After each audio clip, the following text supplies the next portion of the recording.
この番組はご覧のスポンサーの提供でお送りします。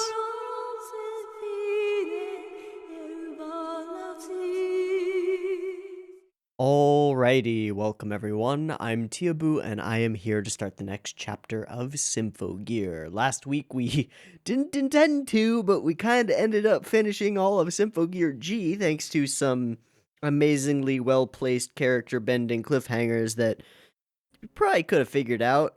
But you know what? I don't regret it in the slightest. It was a lot of fun to watch all 6 of those episodes at once, and I hope you enjoyed them.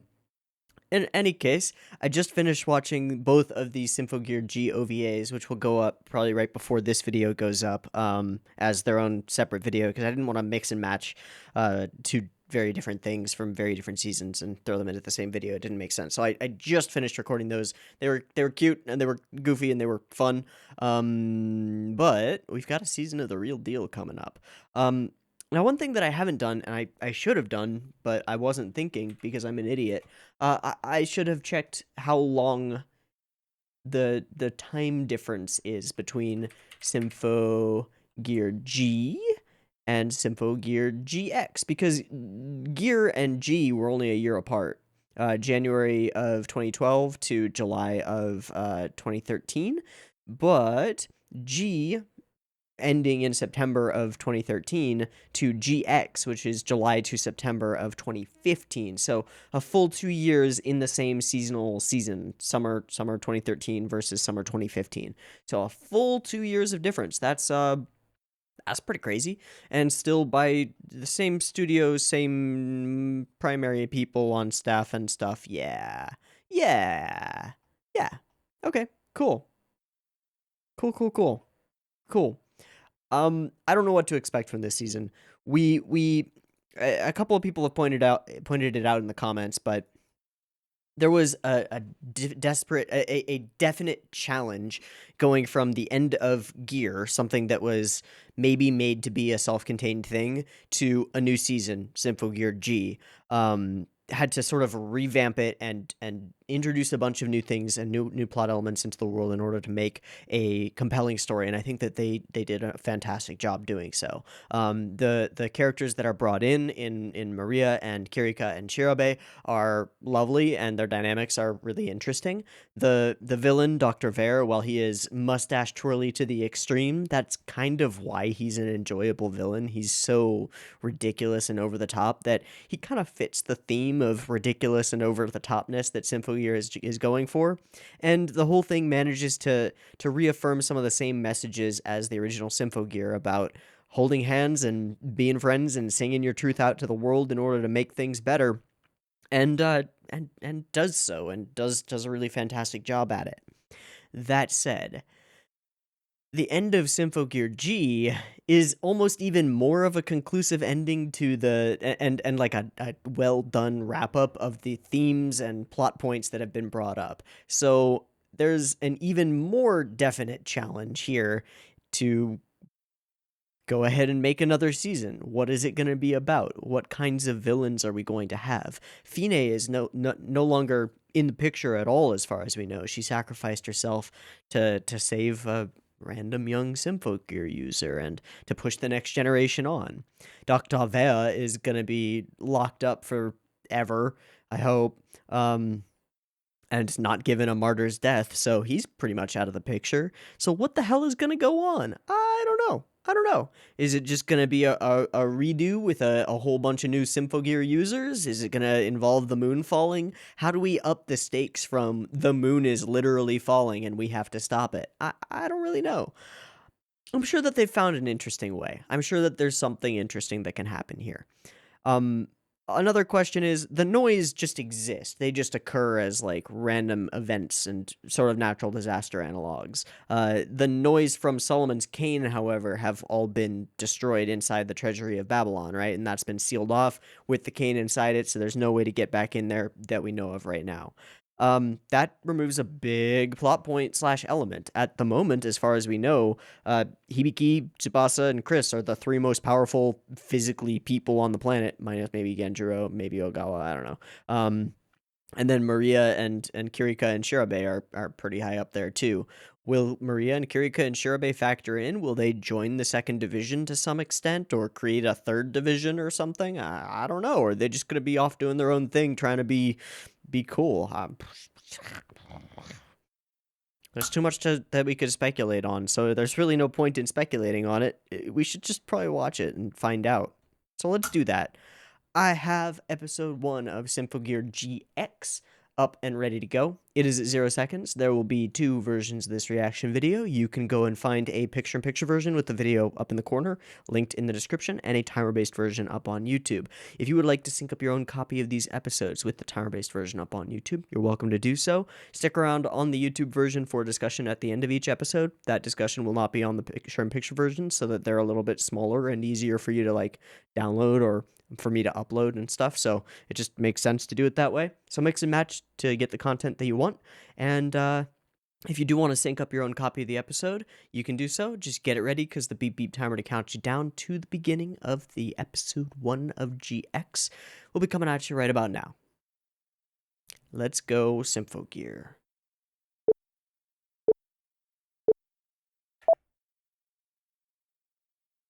Okay, that looks like a space shuttle of some kind. A fragment of the lunar ruins. Ooh, he looks crisper.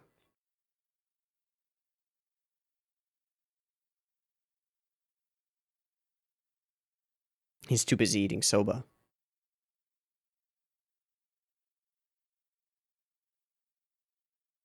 Okay.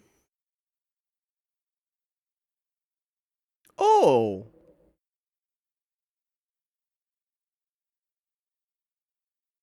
There's a bit of detail in all the facial shadows that's kind of cool.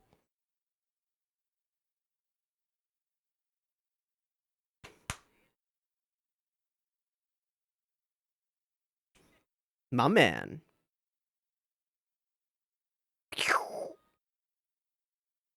Is that a Symphogear carrying rocket?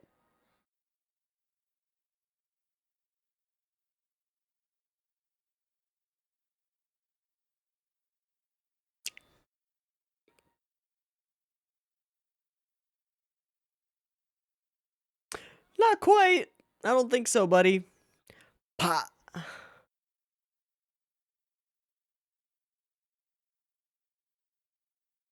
I hear a familiar voice. Oh. Oh.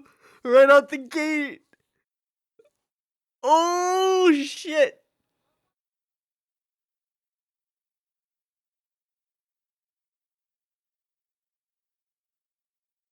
Ride the fucking lightning.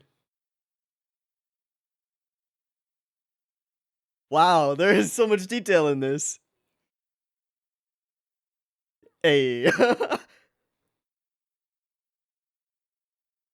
What the fuck? I thought the train job was over the top. Wow, there is so much additional animation, like things moving.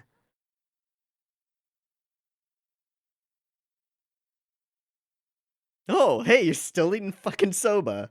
Oh, hi. Oh, you're all in straitjackets. Oh my god. Oh man.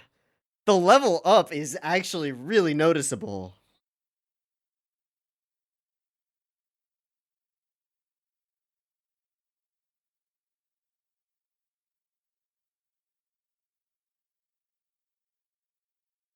The way it's cutting between them as they take over individual lines of the song.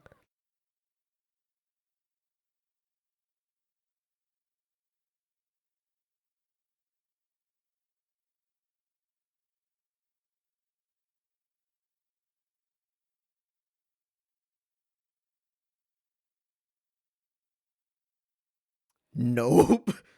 Never. To be fair, it's a pretty high bar. Holding hands. I can hear the song. Mmm. That's a dangerous mountain. Hmm? Is she? Wow. Megadeth is Symphony? You're gonna blow up a fucking mountain? Oh my god, you're gonna blow up a fucking mountain. Punched the shit out of that fucking mountain, girl. Oh, oh Jesus.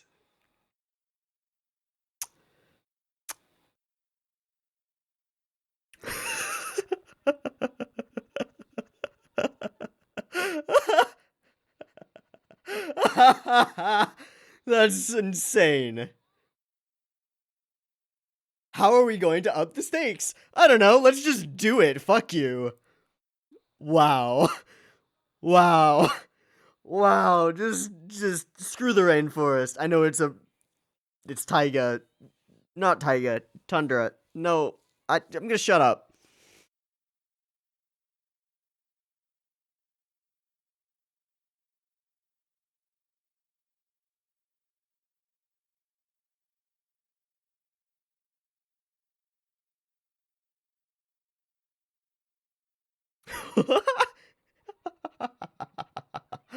Oh fuck.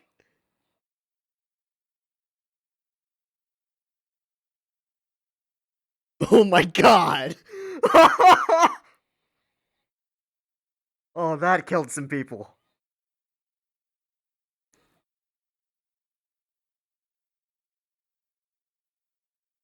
Yeah. Can we safely say that she just suplexed a spaceship? It's not quite a suplex, but you know what I mean.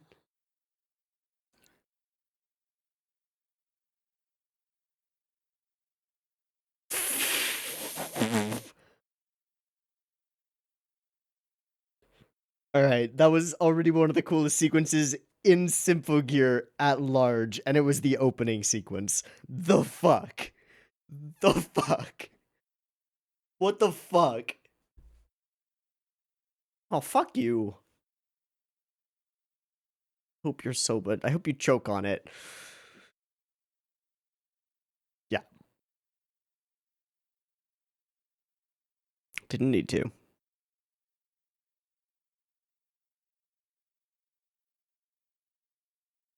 Hmm. Oh my god.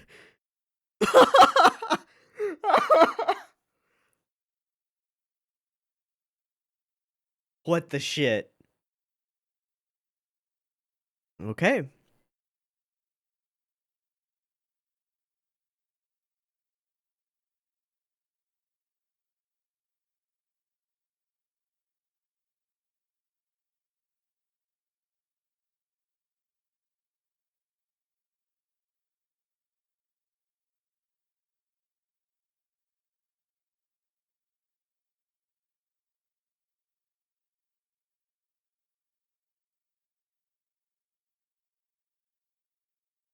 Under UN power. Oh.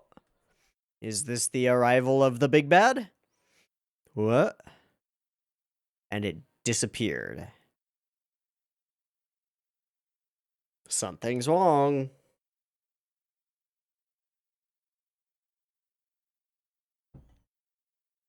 Who is that? Is that the source of the signal? An unknown gear? Hello, little girl.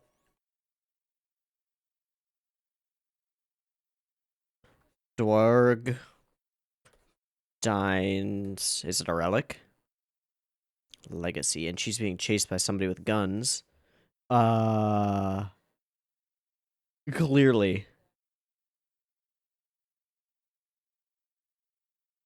Throwing coins, not bullets.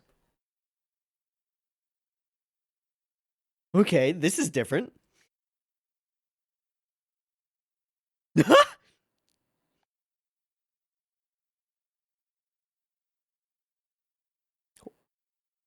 Oh, they're going to school.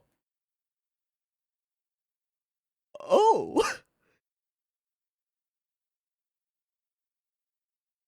Ah.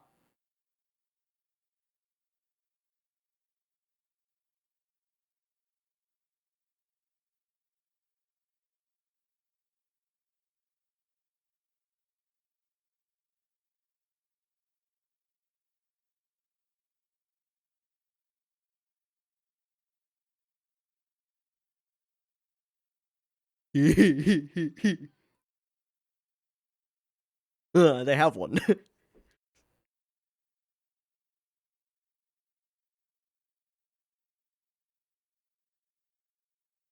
Oh, hi.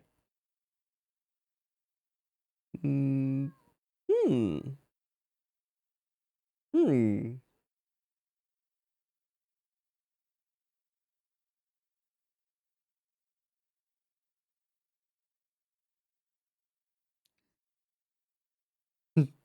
Screw that. Consequences. Who needs them? Yeah. You'll be staying up late tonight? Wow.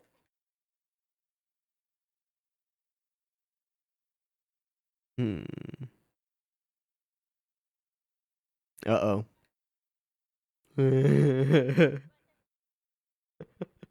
Hi, Sensei. Rip.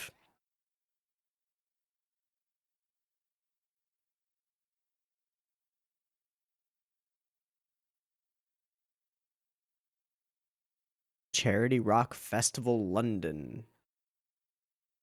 Ah.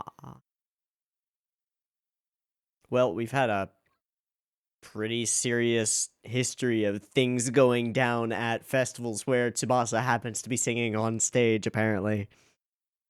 Hmm.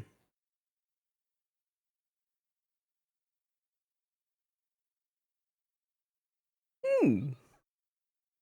So they're back to being a unit. I'm down to see this. Let's go.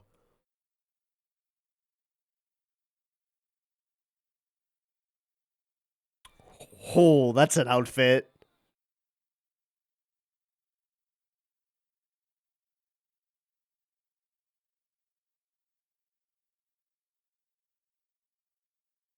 Shades of Kanade.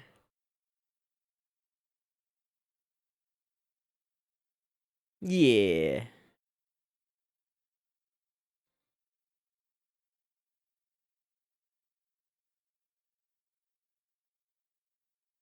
Okay, that's a cool what?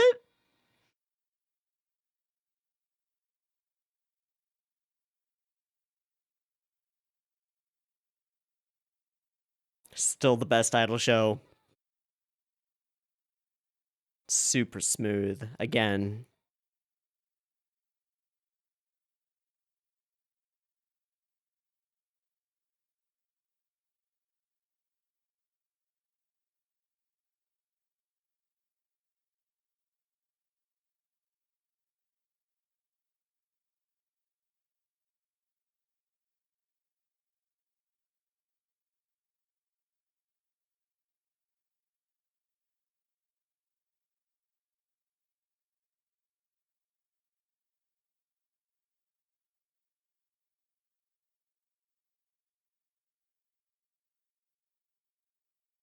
Hmm.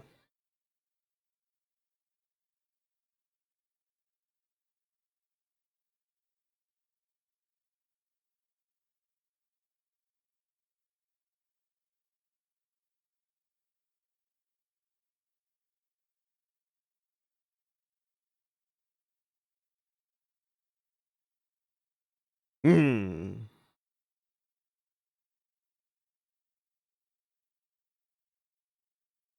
All right, that was fucking dope. And nothing went horribly wrong yet. That's cool. That's cool. Good. Good. It sure is. Mm-hmm. Mm-hmm.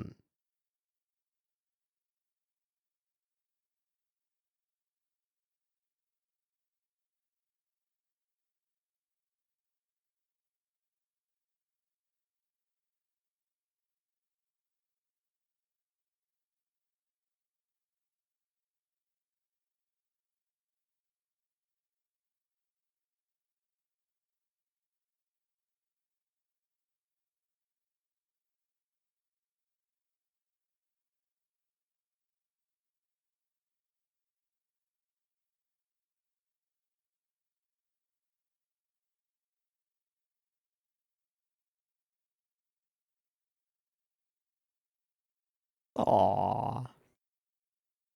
Hello.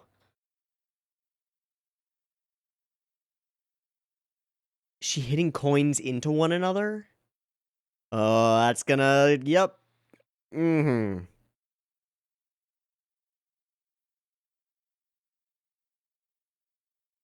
Hi.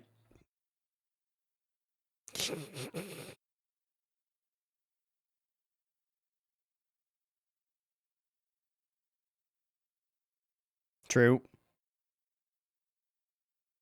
Hmm?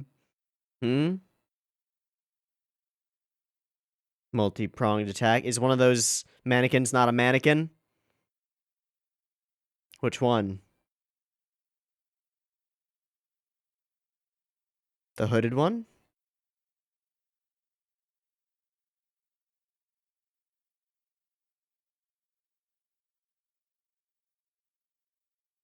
A vigilante? Oh, hello. Oh, hello. Uh-oh. That's a kiss of death. And he is fucking drained as shit. Is she a vampire? She is a vampire. And impervious to bullets. Oh, and a dancer.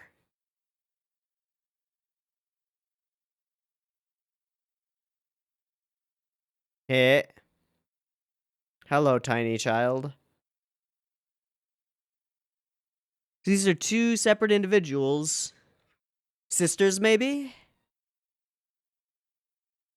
Coin and kiss. Oh.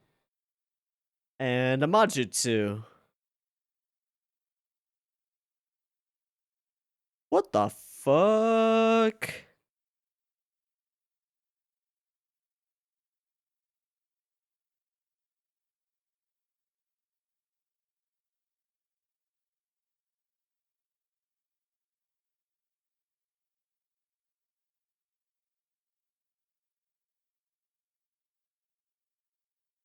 Cool.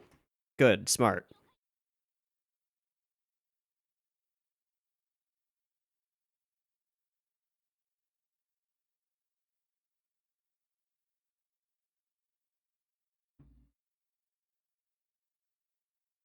Uh-oh.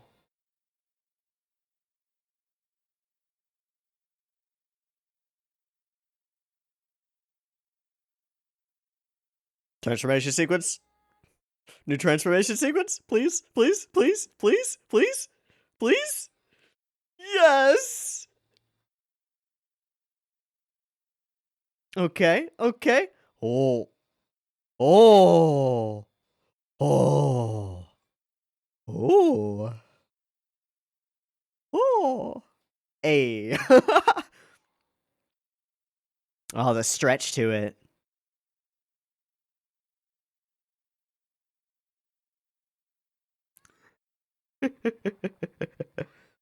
Yes.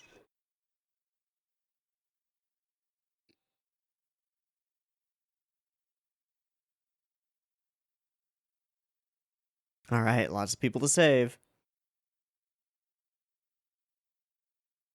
Sounds like hope.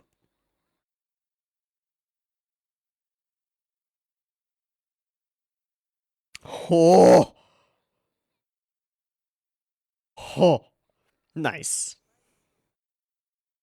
Aw, my friend.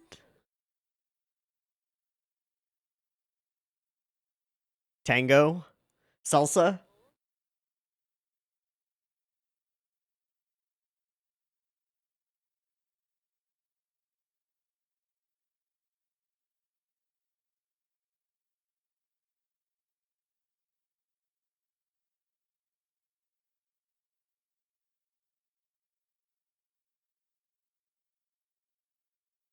Transitioning back and forth. Whoa, where did that sword come from?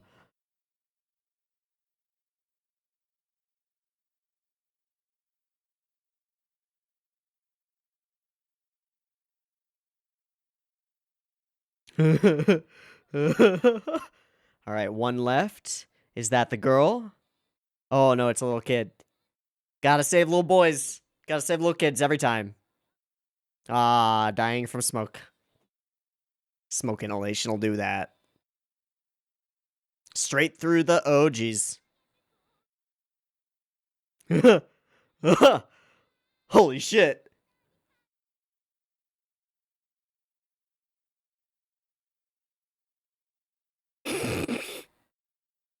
Okay, that's new. Huh. Huh. That's not that new. It's mostly new. Who cares? It was cool. Alright, putting out the fire. What about that little girl who's running away with a box that looks like a relic? We got her. Hey, found your boy. Yeah. Yeah. Good. Great. Good.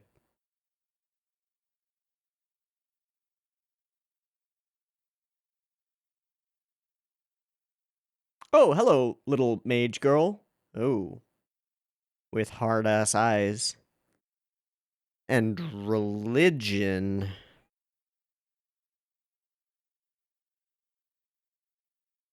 Oh.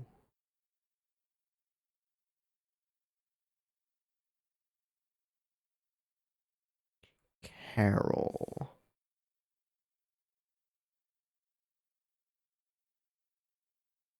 She was burned as an inventor and a mage.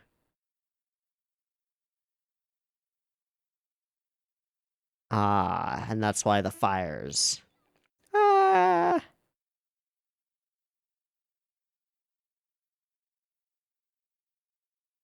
Oh, Jesus, what the fuck? That looked really familiar. So are they the auto scorers?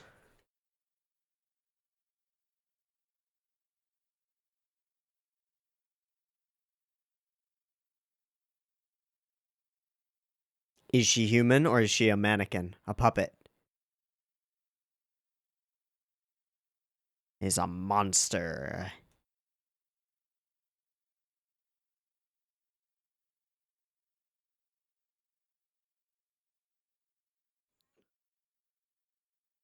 Malice. Okay. Oh. Oh, that's bad, because I wield miracles. Uh-oh. You might want to move, Beaky. Uh...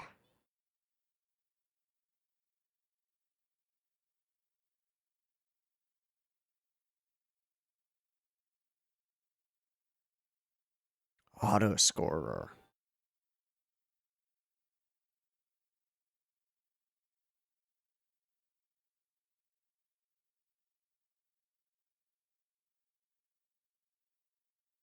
Okay.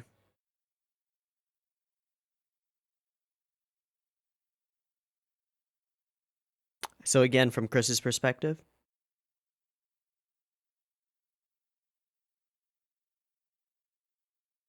Is it? Or is it by Maria? I really can't tell. I'm super bad at that.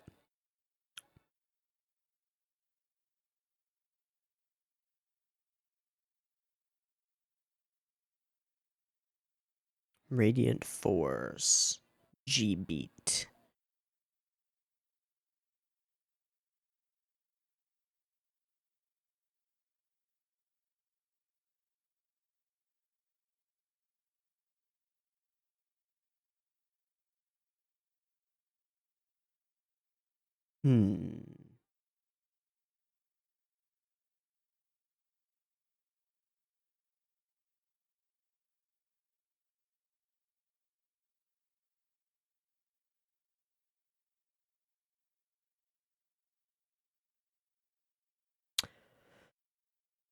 Believe in justice and hold a determination to fist. Yes. Absolutely. What is this, like, claw thing coming out here? What is all of that? That's a thing. It's a cool logo. It's a really cool logo. Okay. Wow. All right, where do we start? Where do we start? All right. So we have another introduction of another group of individuals, some of whom don't seem to be human.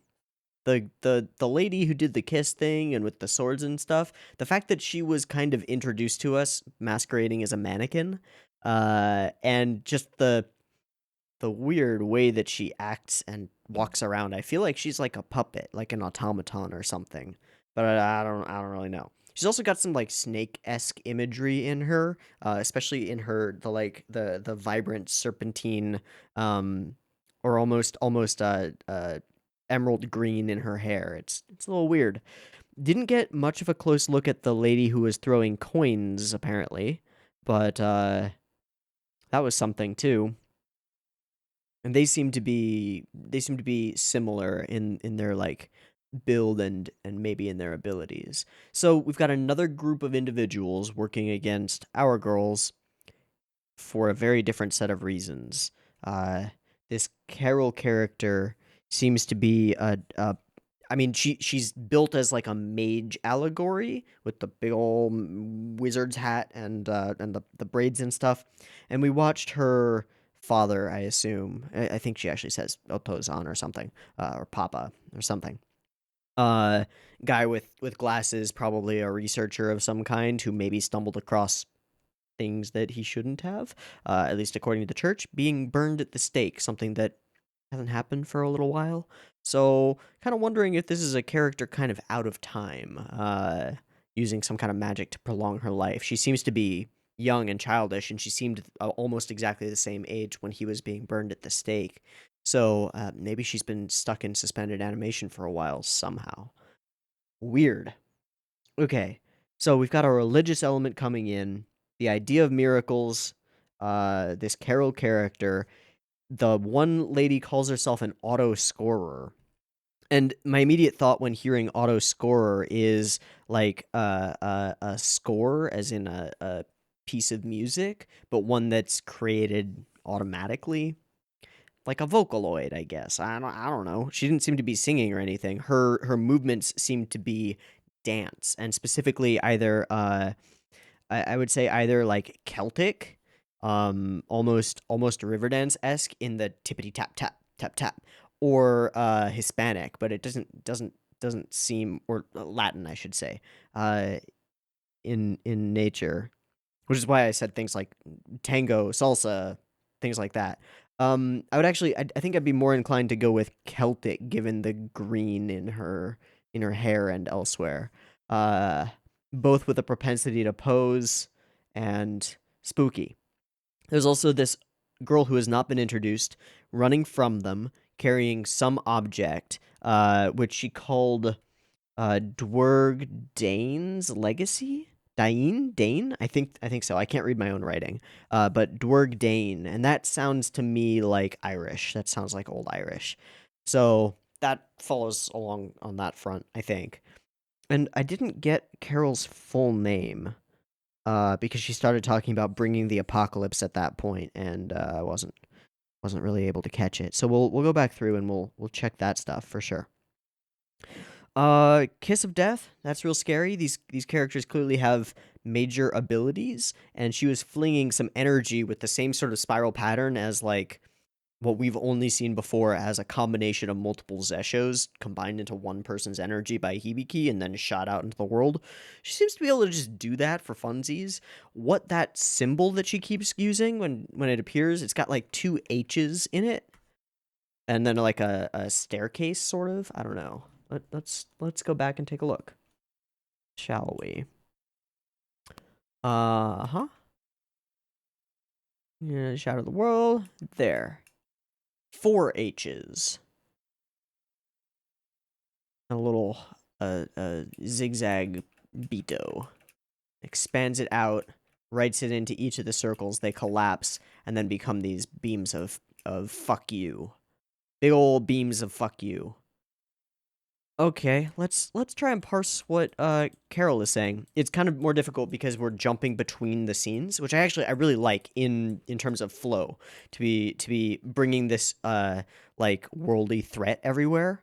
Um Jumping around. So she's got what look to be serpents on her robes as well. The big old mage hat. May the purifying flames. Yeah, is Papa. She's definitely younger there. Live on and experience more of the world. The world, but I just want you, Papa. Right? That is your whoosh, Papa. She begins to tear up again, looking at the flames. Gets caught off guard, immediately fires. So another character that Hibiki could apparently talk to, maybe. My power slaughters miracles. That's bad, given that our characters rely on miracles and are sort of the physical embodiment of miracles. Moving backward, this whole sequence walking through this place is pretty fucking awesome. With the mannequins making it all spooky, and then eventually revealing that one of them is indeed not a mannequin, but a person waiting. Kiss of death. What the fuck? What the fuck? Seems to gather power from it to some extent. I don't know. I just don't know. And then there's this character with a very different color palette, but similar like eyeshadow and similar dark lip. Coins, which she can fling as projectiles, and we see they literally explode cars. And then there's this girl who appears to be wearing nothing but pantsu and an overrobe thing. Must be chilly. Okay. And the dancing and the sort of slides and the yeah. All right, transformation sequence. That's a good place to go. Next, we get these little golden gemmy jewels that appear all over the transformation sequence. It's really fucking cool. There's also a fluidity to this whole transformation sequence that even one-ups the stuff that we saw in G, and the mechanical design is even more. It's just more. Also, dat butt. Hibiki has always had a dat butt, but now it's even more. Specifically in this moment here, the way that she sort of stretches before whipping around adds this like this punch to it. It's really cool. Haha, punch. But the whole mechanical design and just the whole thing, it's real fucking cool. It's just really fucking cool. Okay. Characters looking good. Blah blah blah blah blah. Let's go back to the beginning.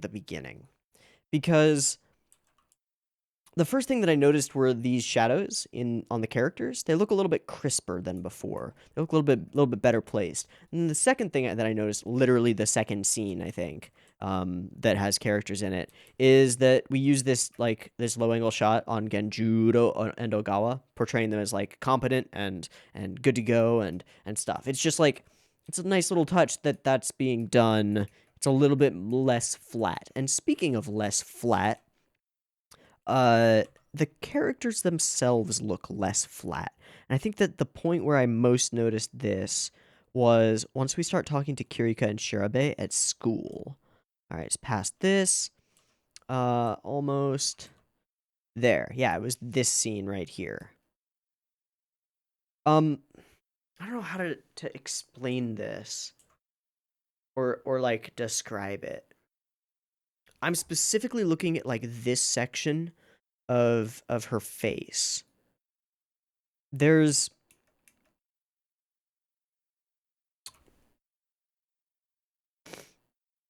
I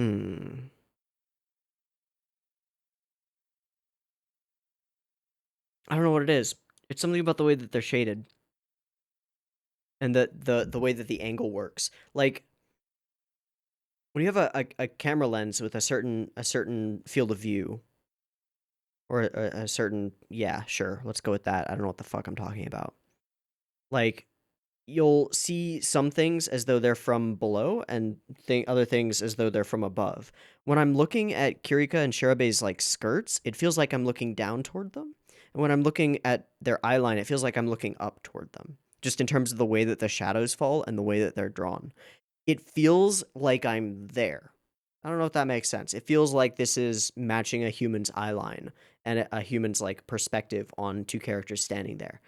I know that's super weird, but that's the feeling that I get. There's like an attention to detail and what you would be seeing in a certain scene, and it's kind of throughout. I don't know. It doesn't make any sense. It's probably stupid to talk about. Whatever.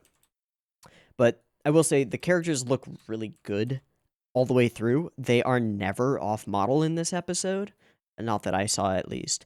And they just look really good, especially in these like low action scenes. The characters themselves look really good. Now let's turn our attention to the action scenes. Like this introductory scene, which takes the whole runaway train element of G and goes, we could do better. We could get crazier. Now, there are a couple things that I really like here. The way that we cut between the characters as they sing different lines of the song is fantastic. They're finishing each other's sentences, kind of. And just the general sense of motion and flow throughout this entire action scene is fucking awesome.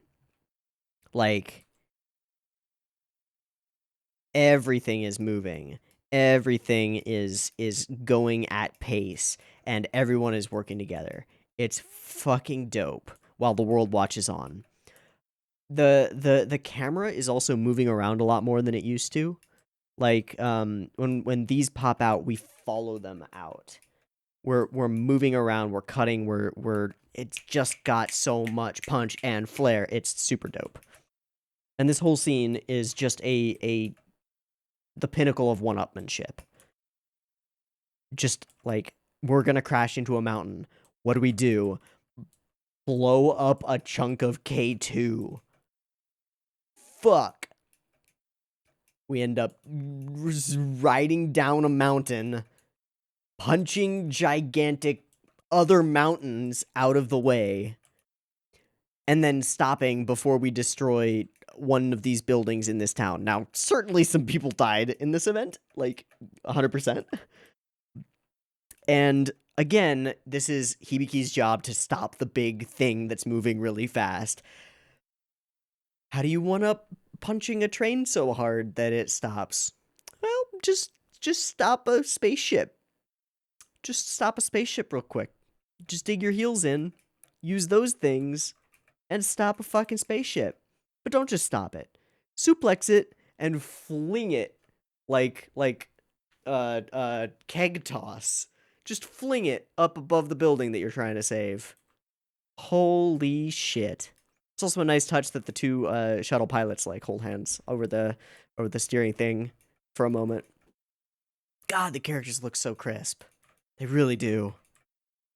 All right, so we get a flash of energy, a flash of some kind of reading, and it's this. I'll put on a show. Okay, then. Kirika and Shirabe are going to school. It's fucking awesome. They're also really cute together. It's fucking awesome. Hibiki is still Hibiki, still kind of ignoring things, and then we have the concert. Again, everything seems to go wrong at concerts, but the concert itself is fucking dope. It's just got a cool idea to it, that they are literally skating around on water in the midst of a fountain. It's also got some of that amazing fluid animation that we have seen a couple of times before. And it's just really good looking. There are portions of it that seem to be on ones or tweened, and then portions that seem to be on twos. But man, it is cool looking. It is an interesting sequence. I don't understand how they just start flying in the middle of it, but you know what? I don't really care. I really don't care. Are they on wires for this? Does it matter? Nah, I don't really care.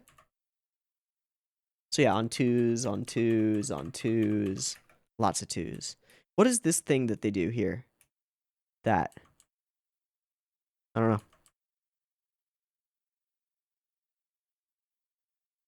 Or was that them releasing their wires or something?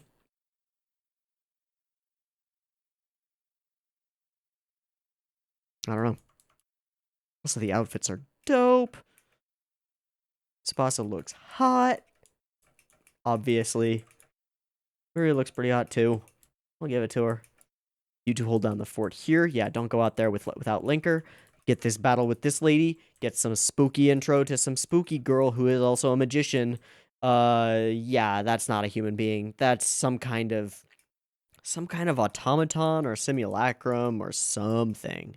It's real weird. Massive dope transformation sequence. There is fan service all the way through, and I don't mean ass and titties. I mean serving the fans the things that the fans want to see. It's episode 1 of a season of Symphogear. I want a dope action sequence, at least one. I want a transformation sequence, at least one. I want some singing. I want some awesome. I want some friends being friends, and I want something to come and threaten them. And it has passed with flying colors. I feel very served as a fan. Also, some new-ish special moves I'm down for. Pretty damn down for. Alright, gotta save somebody, and then immediately find somebody that you probably cannot save with iridescent, multicolored eyes, and snake imagery, and magic. Just straight up magic in the world. Not seemingly relic-based or anything, just miracle killers. Okay. This is a cool introduction to a new season. I have many questions. I'm sure some of those questions will be answered soon. I don't know what to I don't know what will be like thematically relevant. I feel like there was probably some thematically relevant stuff in the in the introductory song. The Maria and Tsubasa song. I feel like there was something there with the whole Galaxy Cross thing. But I don't know. Maybe they're characters from another galaxy. That doesn't make any sense, but I mean, we're in a show where our characters gain power from karaoke machines that they wear that turn into super sexy power armor. If the world becomes a ruthless hell, we can at least tell each other I love you. Source singing, mighty soul, stardust. Bitter tears have passed into a requiem. Shine, future world, have faith in the spiraling. And then, yeah, Galaxy Cross. Star-studded Galaxy Cross. And then 2 galaxies collide and become a big old beam of lighty thing. Could be some thematic relevance there. I mean, there's been thematic relevance in the introductory songs before, like the whole Phoenix thing and some stuff. There's been some stuff, you know? Maybe. But I don't know enough to know. Okay, this was a really good introductory episode. That intro space shuttle sequence was an amazing escalation to insanity, and I fucking loved it. Just hit the ground running, or flying, or zooming, or it was dope. It was just dope. Yeah. Okay, I want to watch the next episode. That'll probably be all we'll do today. Will be the first 2. But yeah, let's go ahead and dive on into it. So give me a moment to take a break and do a syncy thing, and then we'll be back for Symphogear GX Episode 2. Peace. All right, welcome back. We are synced up and ready to go for Symphogear GX Episode 2. We have just experienced an assault of a girl named Carol and a couple of other people who seem to be not human and really scary. And we don't really know what they want, but they seemingly want to destroy all the miracles in the world or something. That's bad. There's also a tiny girl character in Pantsu who is running away from them carrying a little box that probably contains a relic of some kind. Got a lot of Celtic imagery, I think. Don't really know what to expect here. Maybe galaxies have crossed. Maybe they're from another dimension. I don't know. Let's find out. GX Episode 2, Beep Beep Timer.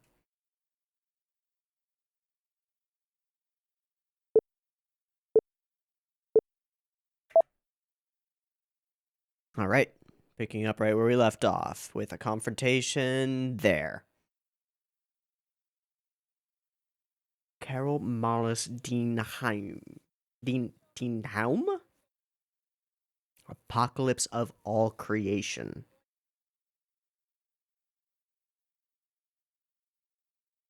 That's not good. It's not good at all.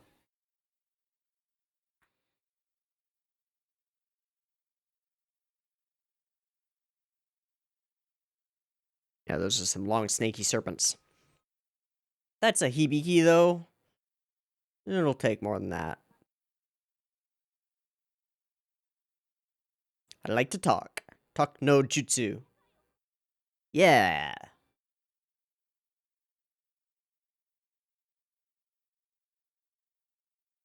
Alright, she could just fly. Cool. Cool.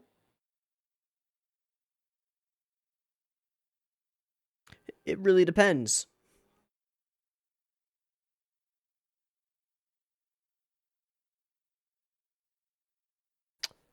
Oh god, please do tell. Obi? Yeah.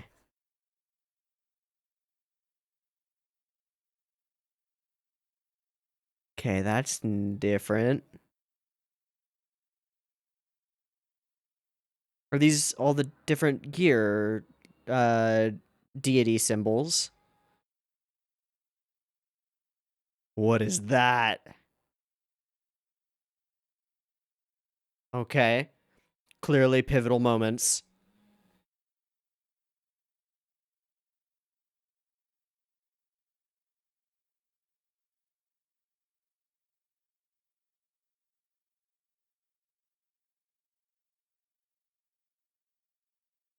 All of them getting beaten down a little bit. Noise still a factor.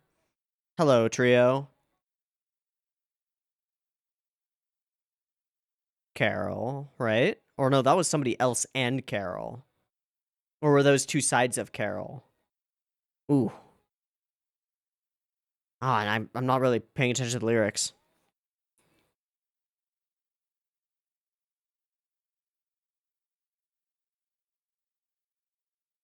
Oh, it was those two. Duh, of course. Whoa, what the fuck? Okay, that character.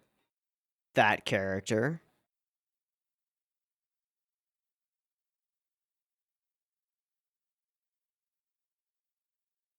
On the beat. That was dope. Okay, there are a bunch of them. Red one, a blue one, a green one. I will shadow the world, but first.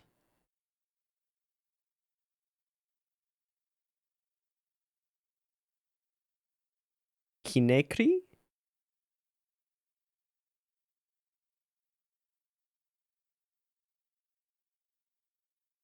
You saw that in the GOVA. Days.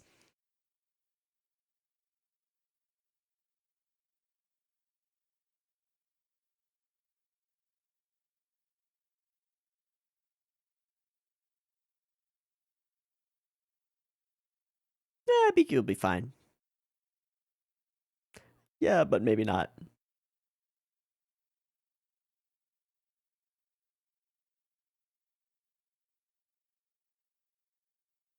That was a cool transition.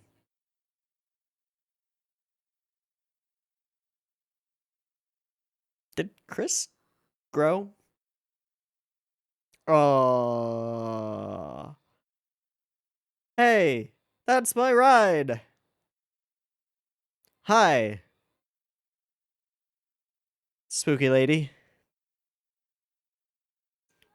What's your deal? Not a talker, eh? Oh, hello.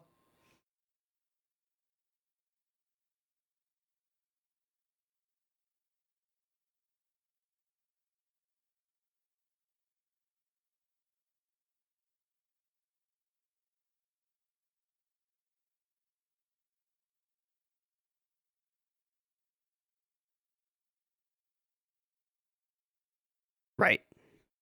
That's what we need to know.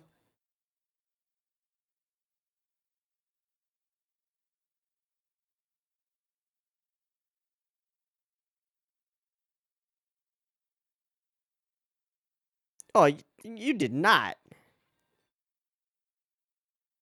Clearly.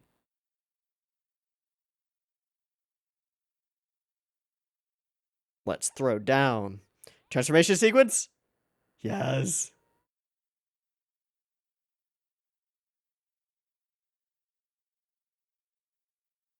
Oh.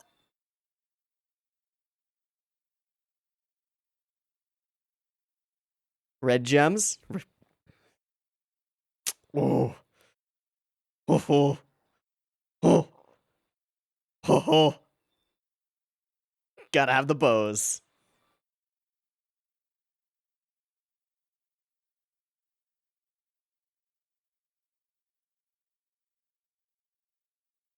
Dope. Dope.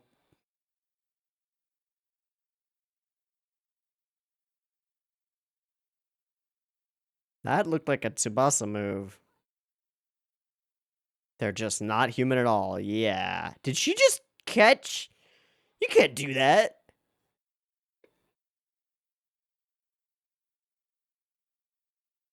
Seems about right.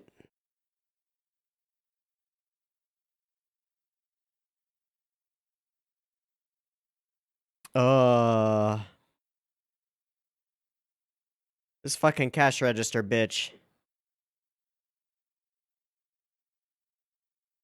Layer.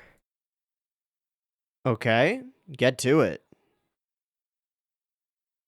Hey. That's really fast.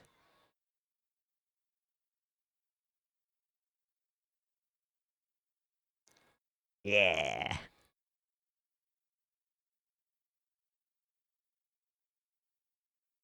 Gonna go with probably not. Oh. Hello again. What's your name? Oh, that was dope. Oh, that's so dope. Oh, so underwhelming, right? Yeah. Maybe we should just CC them and run away. Yeah.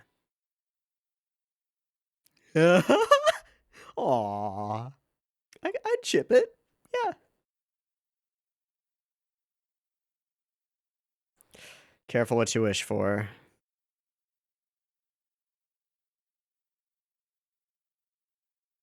That bounce, though. Gainax would be proud. Hey? Huh? Those are boats from the ocean. How did those get up there?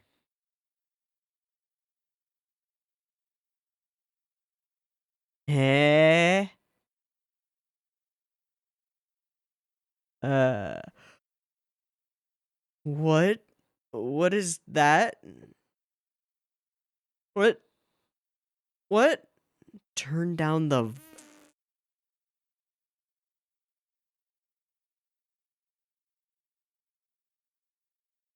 giant shadow entity throwing boats?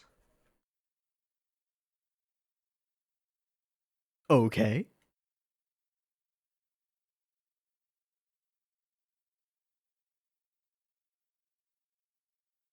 It's a good thing those prison jumpsuits are tailored to your boobage.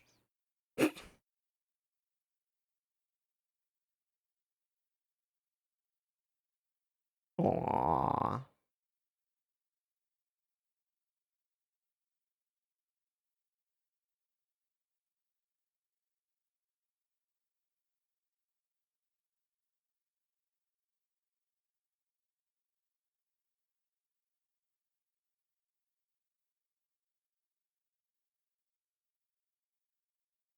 The little tail. That's dope.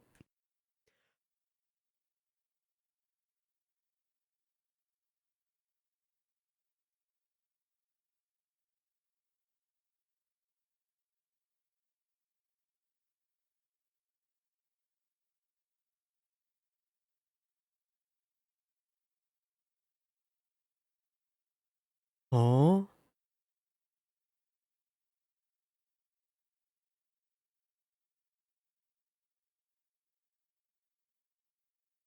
Yeah, we were there for that. Yeah? Don't get killed, girls. I just started liking you. Well, I've been liking you for a little while, but... Hi, tiny child. Yeah. What? Who needs clothes?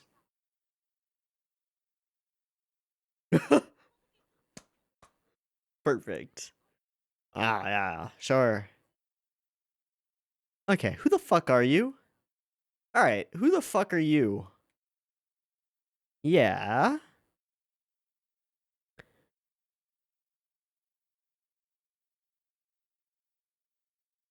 Alchemy. Alchemy. Elf 9. Why does she look a lot like Carol? Yeah. Sure, I guess. Ah.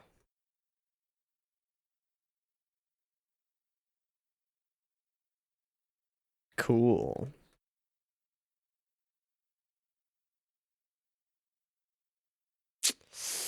You're about to be dead, buddy. Oh, God. Hello, Blue. They're alchemical homunculi, aren't they? And they suck up life force.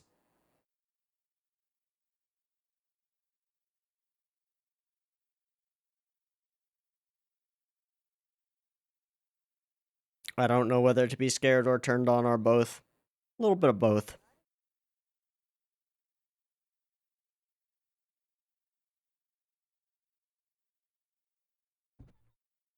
Yeah.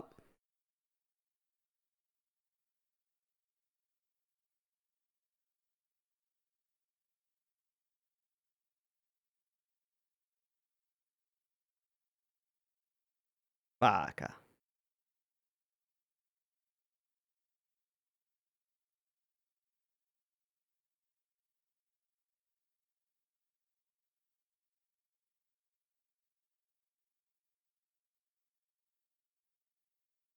Do you too? This is... It's got shades of Chris. Oh.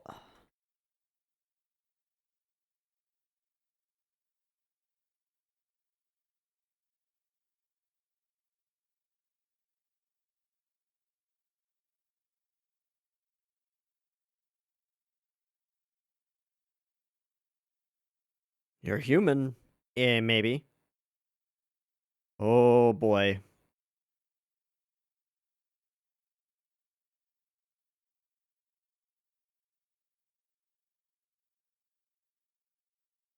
Alright, what are those symbols? Oh.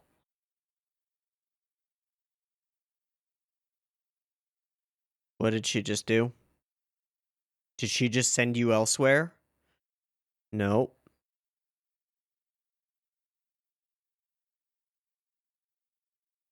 Was that a disintegrate spell? Maybe.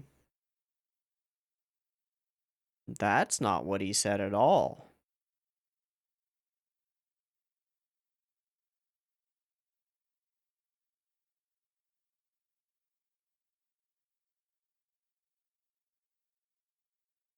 God, yeah. Alright, well, she's fully clockwork. You made me this way. They're collecting memories. That's the red one, I assume? The fake crybaby thing is gonna get real old real fast. Eh. Eh. Bye.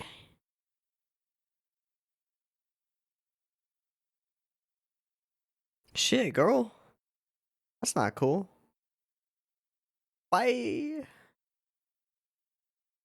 Alright, they got, like, warp crystals and shit. This is a problem. A task left by my father. Ooh, we are really addressing Hibiki's parents. A good night, Hibiki.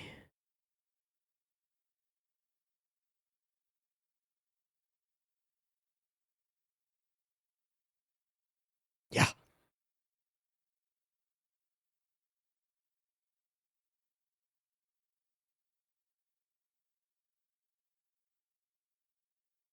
Agent Maria. Shut up. Shit's going down right now.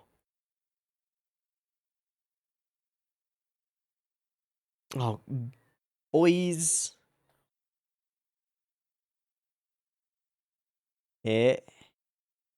Oh, hi, Ogawa. Nice. Thanks, Ninja Bro. Wait, I'll have my way with Tsubasa? Huh?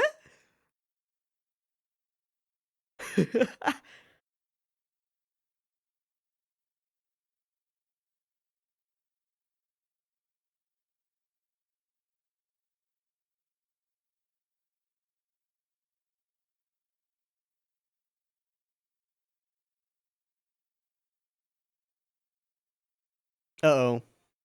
Coin Lady still on the chase? No, it's the red one.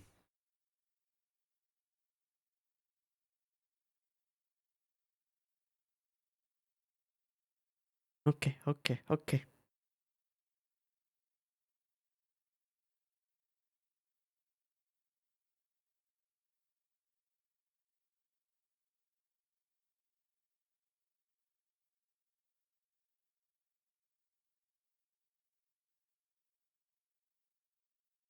After the gear.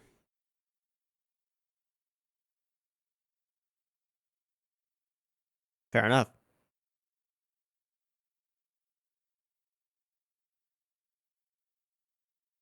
Hmm.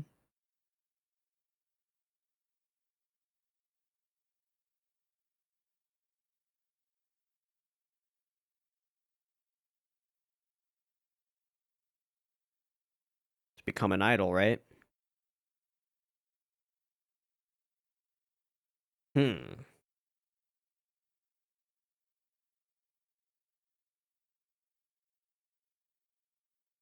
Soka. Gotcha.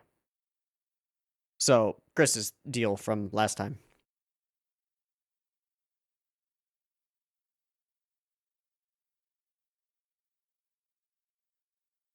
Figurehead.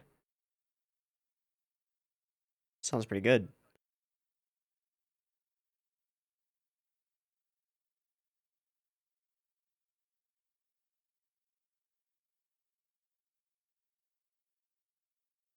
Hmm.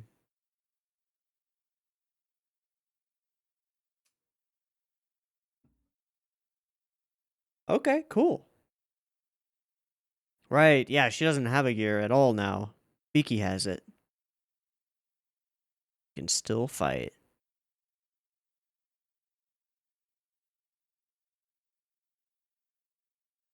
Hello!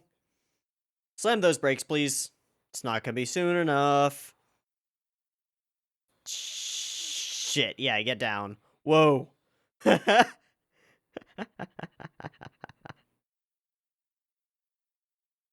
Ah!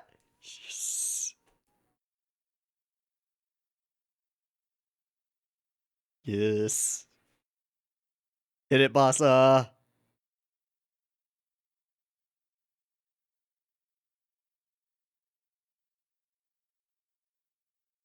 Ah.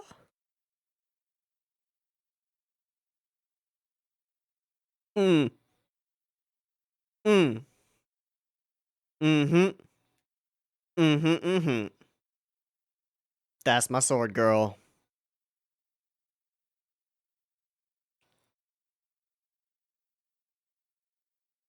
God damn.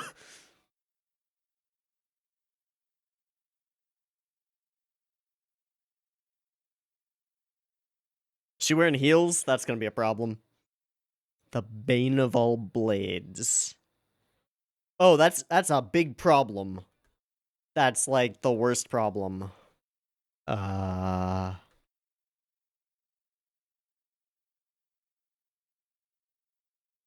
what? From where?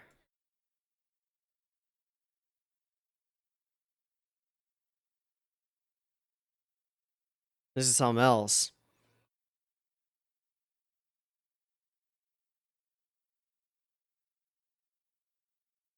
But she is her sword.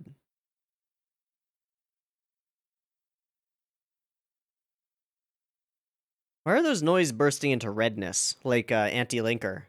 That's weird. Hey. Hey.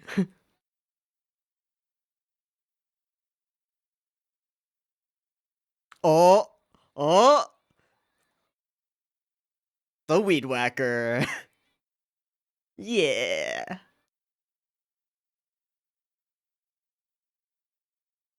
But they're a great distraction. Why are they bursting into red? Huh? Huh? Huh? Huh?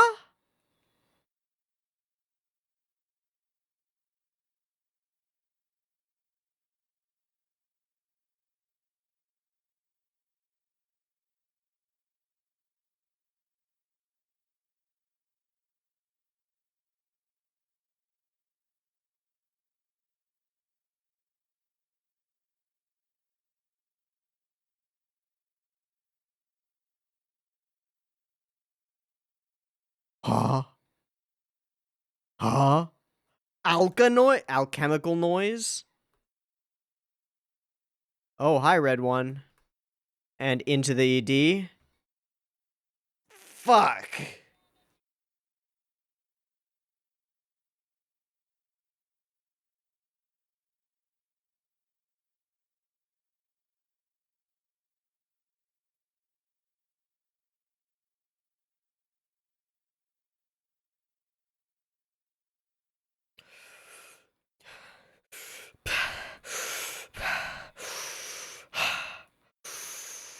What? Hi, Chris.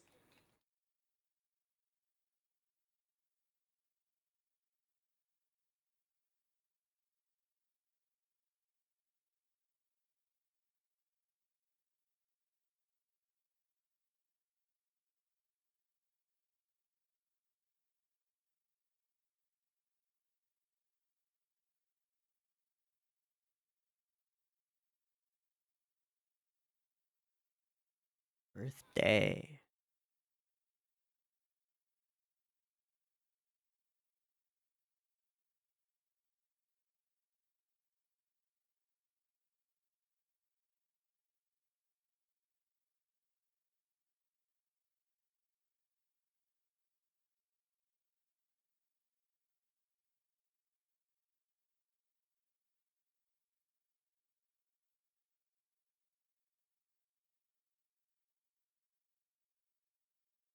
Uh-oh.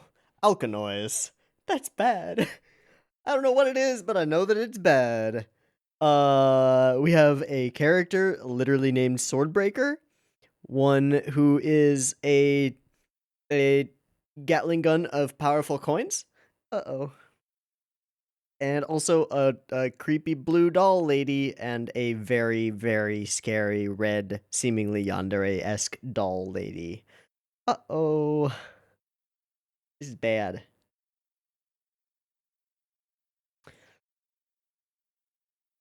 Okay. Elf9 is a character. Carol is an alchemist. A separate heretical discipline. Something new. Something none of them really know about.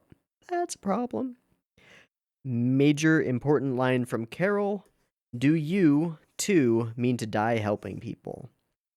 I think the implication here is that her father died attempting to help people, and word about his maybe alchemical heretical pursuits got out and brought the fury of the land down upon him. Okay. There's clearly an interesting misinterpretation on Carol's behalf, like toward what her father has told her. The thing that we saw him tell her at as he died was to see more of the world, and she has taken that as destroy all of the world. Interesting. Does seem like something we could potentially talk out, but of course not yet. Okay. And then we are really solidly harping on Hibiki's lack of relationship with her family and not having anything left to her by her father specifically. We've never really focused on Hibiki's family. We got little moments about them, but they were sort of in the background, and I don't think they really said any lines almost. Her mother and her grandmother in a couple of those sort of flashy sequences. Never really met those characters, never really knew them, so I get the feeling that we're going to soon. So we've got Gari, Mika. Mika? Is the red one, I assume? Unless the blue one was talking like in third person. And Leyur, the blade one. Okay. Okay. And all those symbols that we get in the OP seem to be the different symbols that Carol can use to harness alchemical something. I don't know. Okay. There's always so much interesting symbolism in the OPs, but it feels like we're so early that it's going to be really difficult to recognize. So we get the different colors and different symbols to deal with them. We get pivotal moments in the creation of Carol as she becomes this seemingly unfair murder of her father by the church and a bunch of townspeople with pitchforks and stuff. This looks like, well, it looks like Beaky with the ear things, but it looks like half demon Beaky, which is interesting.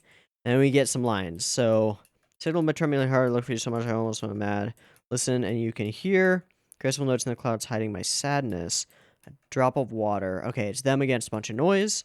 And we've got on this side, I assume that's Carol because of the braid. And then almost like a mirror image is Elf9. Makes me wonder if there's some relationship between them or if somehow they are the same person. I know that sounds crazy, but we're dealing with like magic forces that we don't understand. Maybe they're the same person. Maybe one of them is the version of the same person from a different dimension. I don't fucking know. Don't know if these are noise or alkanoids that they're currently fighting. Just don't know. And Elf9 is a tiny loli who doesn't wear clothing except for pantsu. So that's perfect. All right, we've got the 4, I assume, around. Bing, bing, bing, bing. And then 2 different eyes here. One with a dot pupil, one with a slit of a pupil, which we've only seen on Fine before. That's interesting. Do we see Elf9's eyes at any point? I want to see Carol's eyes. They have dots for pupils. Do we see Elf9's eyes? We do when she introduces herself, right?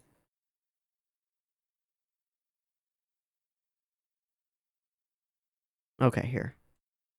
She also has dots for pupils. Okay. So what's the deal with the slitted pupil that we see here in the OP? I don't know. That's interesting. I don't know where it is either. There. Okay, and then pupil there, dot, dot. Weird. Super duper punches. There's a lot of really interesting like flow to this whole OP. It's got a cool fighting flow to it. It's nice. Present is what makes tomorrow what it is. I want to sing for you. Nobody will stop our heartbeat.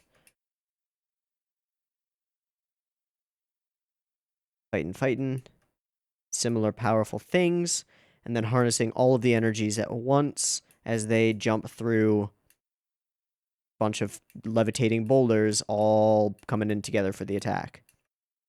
Pew pew, pew pew, pow pow. It's dope. This whole sequence where it goes straight to the beat. Really cool. That's dope. All right, blue, red, yellow, and green. Cool, cool, cool. She scares me. They all kind of scare me. They're all pretty spooky. I'm gonna guess that they're all homunculi of some kind. Or dolls. We get like a magic box. You know those magic boxes that where there's like a little doll in a like a ballet pose that spins around, or not magic box, music box. We get that vibe from the blue one. That's weird. This is a great sequence, just flying away. Yeah, I think they definitely gave Chris a bit of an upgrade. Thought it was maybe just me, but and she's always been like it's almost a character trait that Chris is really busty, but I think more so. Maybe up a cup size. I'm okay with that. You know shit's serious when Genjuro sits down at the computer. It's great. All right, so fighting transformation sequence is dope. I think there was this running sequence immediately after she transforms that was like Gainax proud. Yeah. Yeah. Yep. Bodacious. And this lady is capable with finger firing speeds of matching Chris at like full output. That's terrifying. That's very scary. Get a little flashback for Mega Death Party. Pretty awesome. Gotta get out of here. And this whole thing with the boats. What the fuck is this? So that drops coins, fire. Watch out. There are a shitload of boats above you. And then this is a bit too much. I'm hardly subdued type, but this is a bit too much even for me. And there is a gigantic... I am really confused by the perspective of this scene. There's a gigantic, white-haired, glowing-eyed monstrosity that is just picking up boats and seems to have a clawed hand. Yeah, it seems to have sharp claws on the hands. Could this be like another homunculus, but a really big one? How does it fade out of existence? What is it? I don't know, but it's picking up boats and throwing them. That's fucking crazy. Alright, and then we turn our attention to Kirika and Shirabe, who have a talk about how much they want to actually help as much as they can, and how they have these things that could help them help. Well, they could. They're probably going to be really necessary now that Alkanoids seem to be destroying Tsubasa and Chris's Symphogears. That is a problem. Yeah, tries to mess around and introduce this character. Filming ladies without permission. You don't want to do that. Give you a kiss and suck out all your memories? Your life energy. She's spooky. Also kind of hot. Learning things about yourself. Blasts Hibiki with magic a few times because she won't shut up.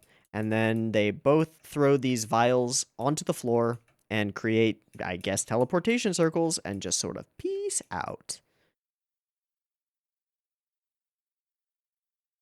Yeah, this moment, I think we get a magic box, or music box type of, yeah, little ting there, and then holds the pose as she evaporates. This is really scary. We don't know what this thread is. We don't know what it consists of. Hell, when Fine appeared last time, it was like, oh shit, this is scary. They're going to be up against Symphogears again. Other Symphogears are also really strong. This is bad. We don't know what the fuck they're up against right now. They're up against alchemy? What is that? It can create noise, apparently, that are worse. Noise that can break swords and shatter gear. That's a problem. I was wondering what was funky and why they were bursting into red. I don't know. Okay, I want to see... We get a visual on like a sheet that she's reading. There it is. Okay. Announces that she has been investigating Fine and blah blah blah blah blah blah blah blah blah blah blah blah for Shirabe and Kirika. Remission of acquittal. Disclosure of all information would know of and cooperation with the investigation. Transfer the defendant in custody to the IUS. Conversions to blah blah blah blah blah blah. Trailblazer, the representative of the IUS, suggests a legal transaction. Who is Trailblazer, I wonder?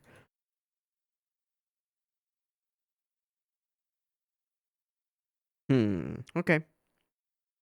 So a legal document that basically says what he tells her. And we've wiped all of that data so you can have a future, kind of. This sequence is fucking ridiculous. Yeah, the chop, and then the drop your seats back, and then I think somebody saw High School of the Dead because they pulled an almost. God, that's too close for comfort. There is a shortage of perfect breasts in the world. It would be a damn shame to ruin yours. Okay, and then a transformation sequence for Tsubasa. Again, the transformation sequences are just one-upping themselves and fucking awesome. And she drops a bunch of these little crystal things with, like, glowing redness in them. So it seems like they're not porting noise from somewhere else. It seems like those are the actual noise themselves, or the alkanoids, or like the seed of them or something.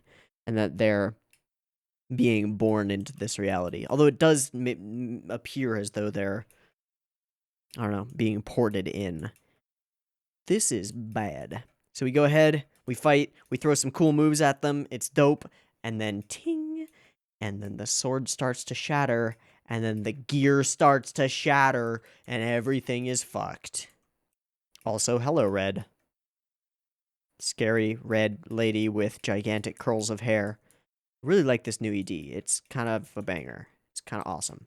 Now, what's the name of the OP? I bring it up because the names of the OPs have actually been like the finishing moves that the characters end up using at the end. I don't know what the name of this OP is. I just don't know. It's probably said somewhere in the OP. Usually it shows up somewhere. I don't see it. Elements Garden. Wait. Evan Call?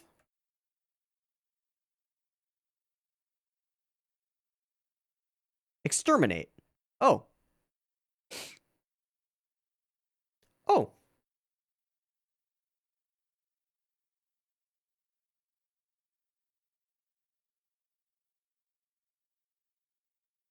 Okay, color me a little bit worried about that. Alright, what did I miss? Did I miss anything? Do you two mean to die helping people? Maybe. I think I want to watch one more. I don't want to get stuck in a one more cycle.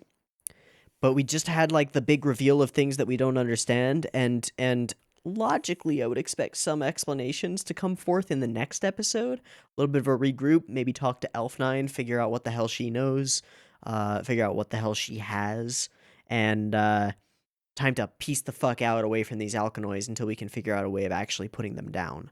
Hopefully. In any case, yeah, I'm gonna watch one more. So I'm gonna take a breaky thingy, do a sinky thingy, and be back in a moment to watch episode 3 of GX. See you there. Peace. Alright, we are all synced up and ready to go for episode 3 of Symphogear GX. Let's give it a shot and hope we don't get cliffhanged into oblivion. Beep beep timer.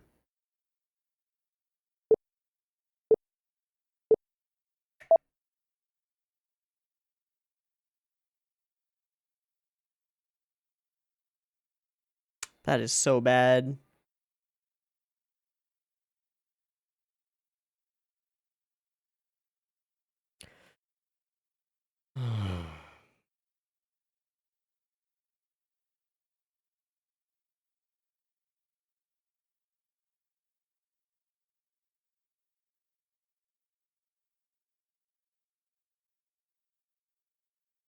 Alkanoids. Oh, those are all pedestals for the 4 of them.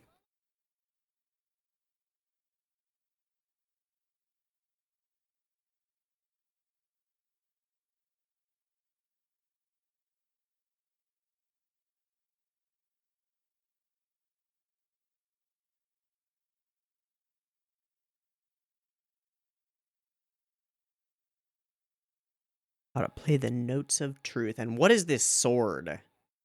It's dope, but what is it? Is that the... I wonder if that's the legacy thing.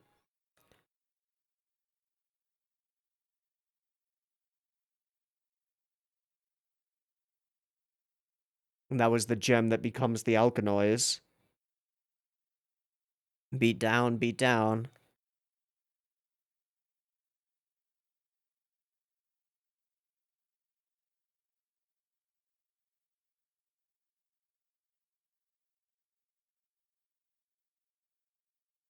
Mm.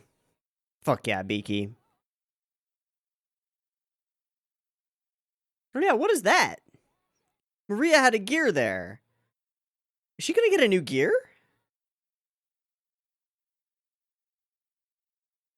Elf9 at the center of the entire mystery? Oh, God.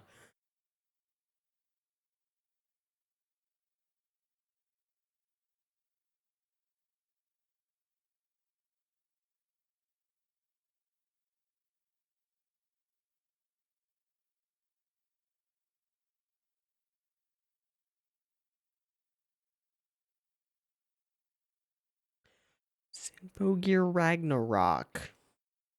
Oh, jeez.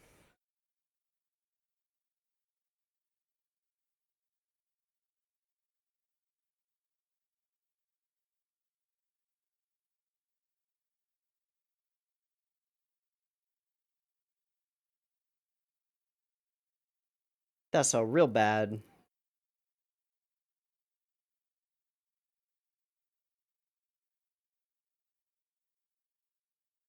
It's gone.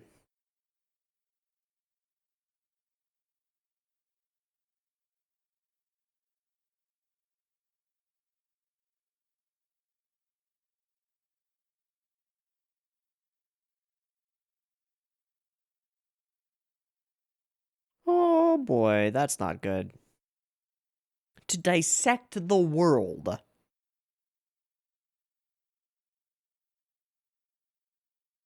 That's all you wanted, so time to retreat for now.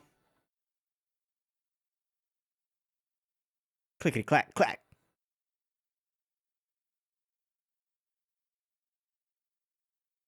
Okay. And no chance to study them. Okay. Elf9, what have you got?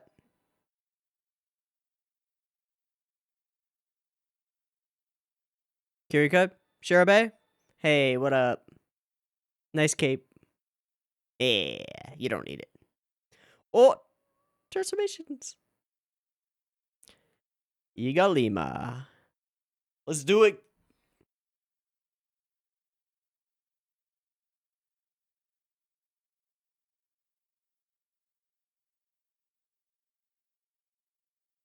Oh, yeah.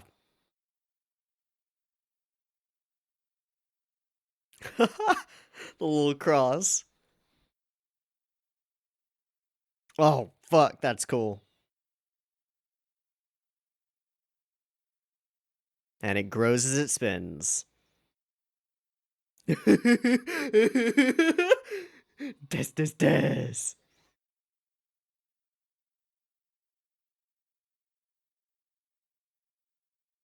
But without Linker? Oh my god, girl. Oh, that's kind of new.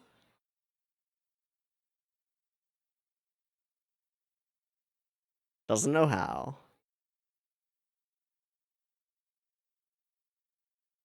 She got herself killed, yo.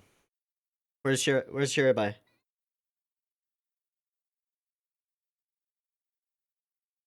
Hey, there she is. No transformation yet for her. Can't overload it. Zababa, indeed. Hey.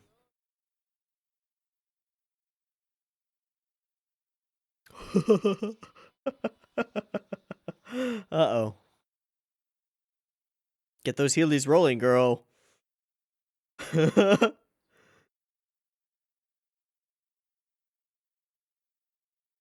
Yeah, this is an evac mission.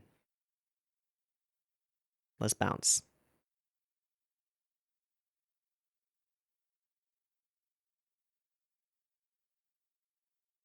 Whoa.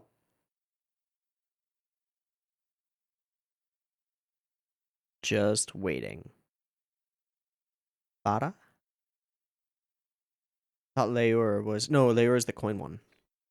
Farah equals green. Okay. Humiliation? Or destroy your ability to fight again?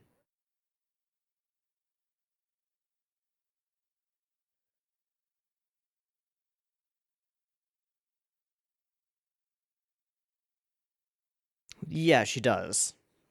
It's pretty weird. Maybe she'll have an explanation about that.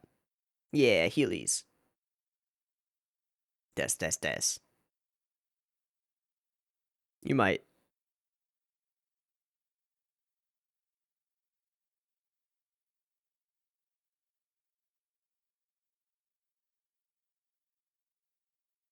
Hmm. Hmm.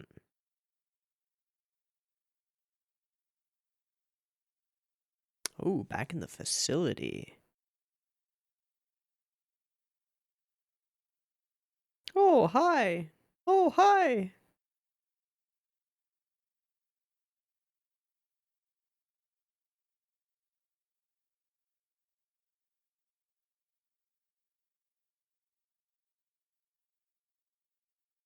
Hi, Sakurai. Hi, Dr. Bear.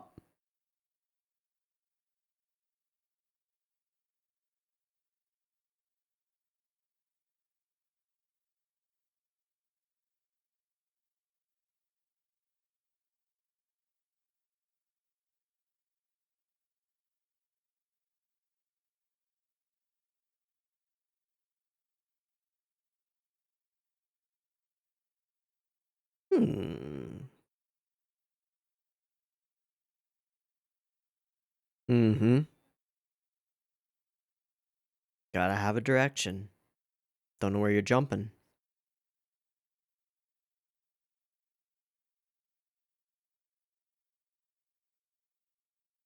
Hey, Chris. You alright there? You look naked.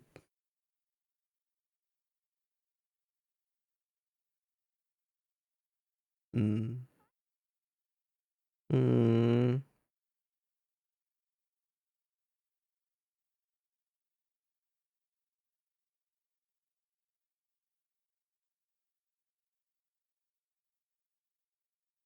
Right. Okay.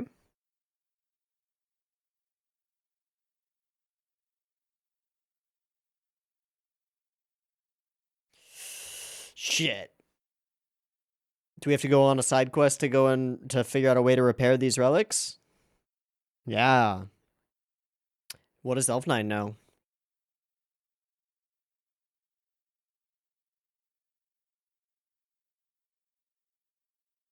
You tried, girl.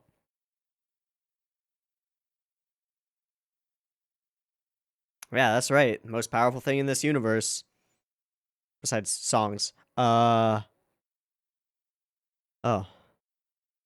You overstepped.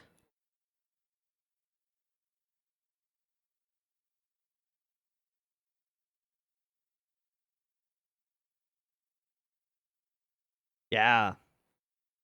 Good. A false idol. Oh, I love it. That's a rapid transition to goofy fun. What? What? Oh, is this the source of that fucking meme?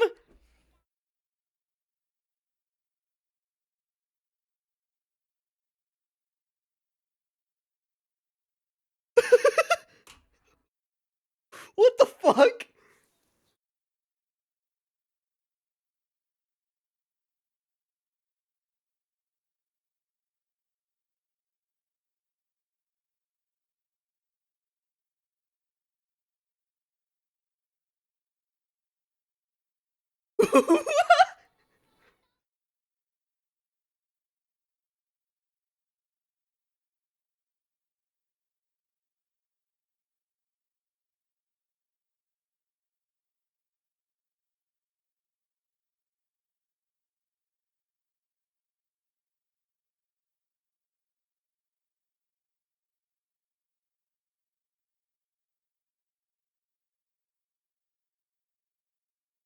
Holy shit. Really?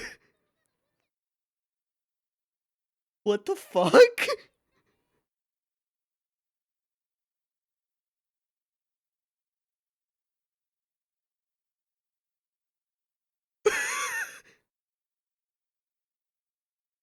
Aww.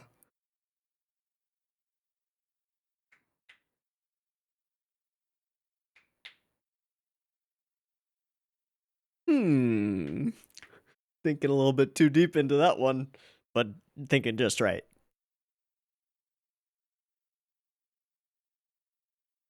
You might not have a choice. Avocado.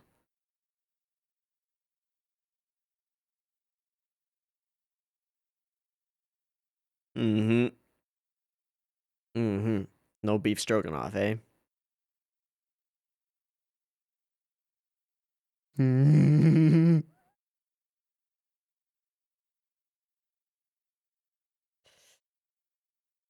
One can hope.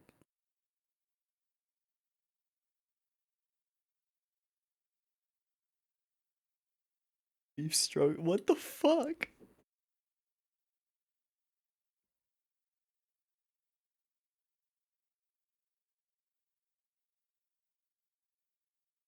Thanks, buddy. What was his name? Martin? Merton? Something? I don't know.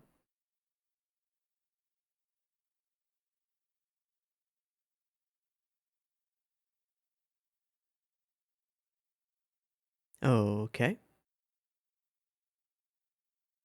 Without a sword.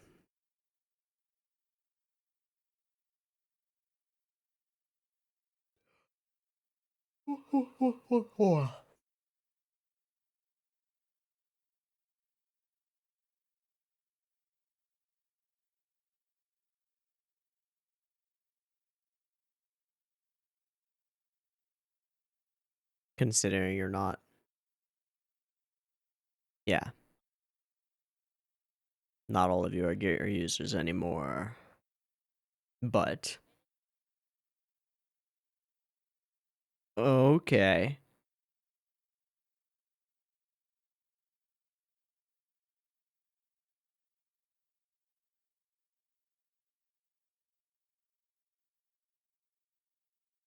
But nowhere near what Sakurai herself would have been able to do. Yeah.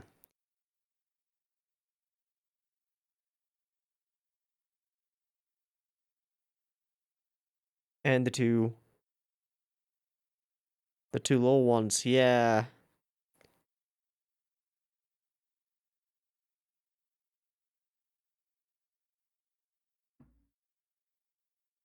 Can we just like take their Symphogear and put them on Tsubasa and Chris? Because I would love to see some unique transformations there. That would be cool. But no. They're synced up like individually to them, right?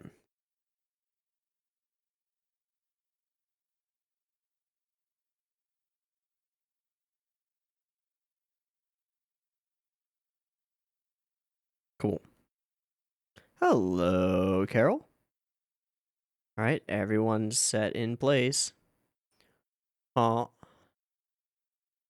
Giving power to the red one. Activated.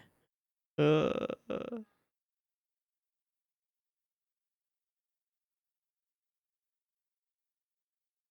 oh.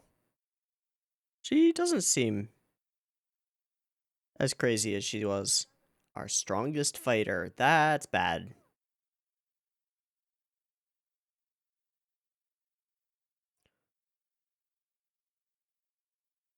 Biker gangs. Yeah.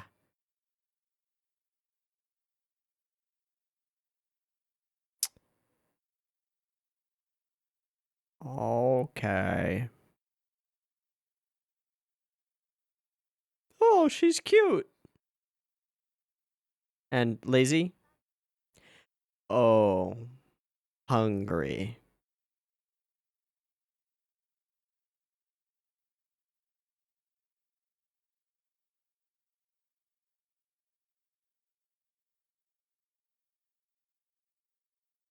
Okay, so you're familiar with Elf 9. I'm gonna look out for that mole. Elf9 doesn't seem to have one. Okay.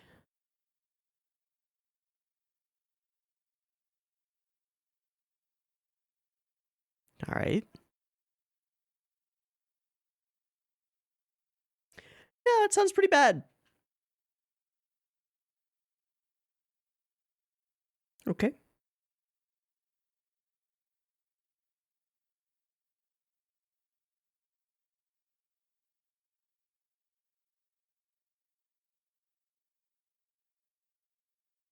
Jesus.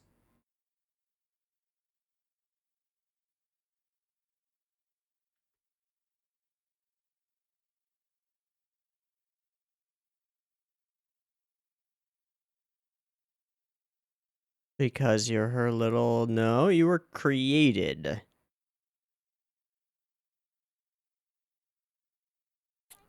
Oh.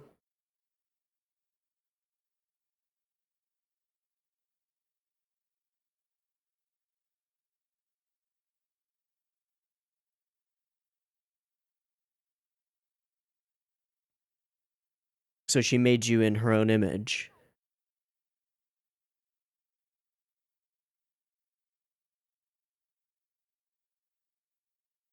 Is she a plant? If she's programmable, she could be programmed to not remember anything about her actual, like, sleeper agent activation. Hey. Give it to Maria. Dying slave.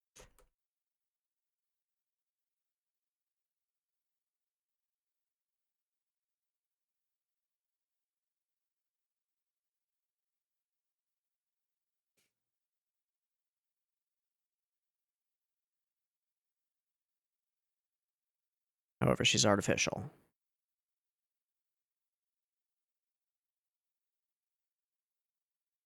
Oh. All right. Days. Indeed. Is she coming to school with us now? No. So it's just sort of a mannequin void? Just Ken doll style? Perfect. Yeah.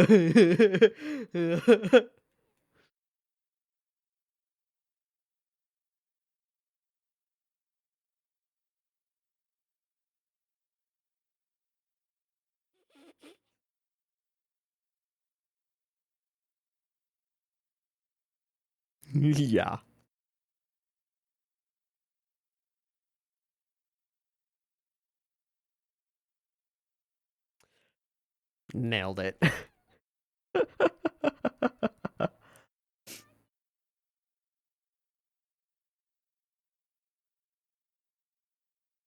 Yeah, that's bad. Give it to Maria.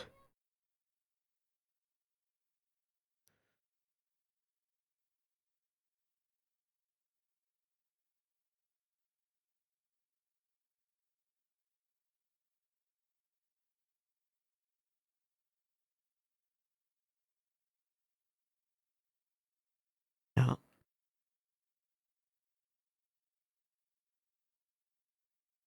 Ooh.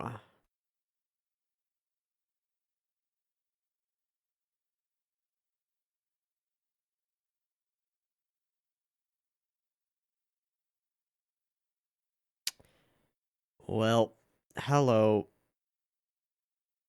Gari, right? Hello. The Holy Grail?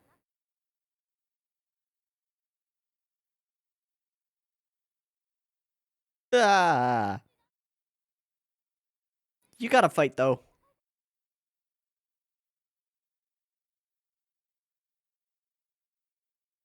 Shit. Can we give Maria that new relic, please? And not lose Hibiki right now?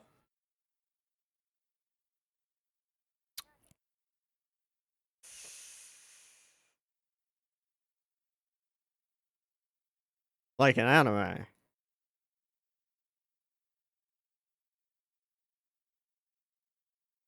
Oh boy.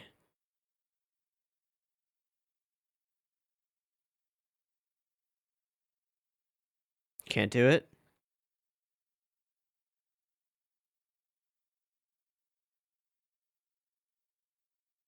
Huh?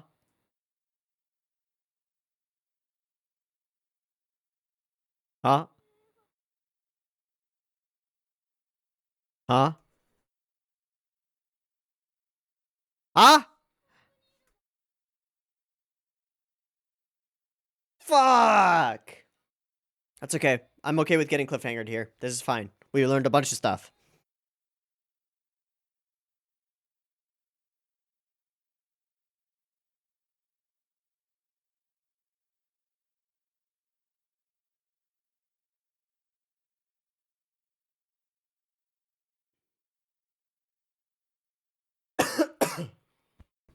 Mm.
Any after? Nope. Oh boy, that's bad. Lots of bad things in these first couple of episodes. Lots and lots of bad things. But we got some information. Got some more information. So, episode title Symphogear Ragnarok. Holy shit. The desire to dissect the world. Okay. And the creation of something called the Chateau de Trifauge. I don't actually know what I wrote there. Trifauge, whatever. Chateau thing. Bad place. Elf9 herself is a homunculus who has been installed with certain amounts of info and is now running away carrying a relic directly into the heart of the base. What do you think the over-under is that this is a ploy by Carol to get an agent who doesn't know she's an agent immediately into the heart of the enemy? Why would she deliver to them a relic that can confront the alchemical noise, though? Doesn't really make sense. Still, the chances that she's been installed with a general piece of code that's like, oh, just help me. I'm a helpless child person. Haha, I'm actually the villain, reborn anew. You know? It seems like maybe a thing. I don't know. Seems like Elf9 has been created in the image of Carol, but minus sex. Wonder what the purpose of that is and why. Don't know. Interesting. And reveal of this other relic, a fragment of a blade called Dineslave. Leaf? I'm gonna look that up, because it's probably something from Legend. If I see anything Symphogear related, I will click away. Dineslave is King Hogni's sword, according to Snorri Sturluson's account of blah blah blah. Oh, and, well, I just saw an image of the thing from the OP, so that's the blade. Got it. It is a blade which the dwarves made, and which must cause a man's death every time it is bared, nor ever fails in its stroke. Moreover, the wound heals not if one be scratched with it. So it is a blade. Wow. So a blade that once drawn must take a life, and its wounds do not heal. How much of that will be pulled from the thing to make this happen? I don't know. I don't know. Something I want to mention and talk about is Carol as a character. We've only seen little flashes of who she is and what she's about, and we once again don't really understand the true totality of her motivations. But It's clear, even from what we have seen, that this is no mustache twirling Dr. Vea villain. This is a character who desperately believes that she's doing the right thing. Uh, I would guess off of some misinterpretation or misunderstanding of the way that what her father told her and the way that her father was mistreated by the world. There's something weird about it.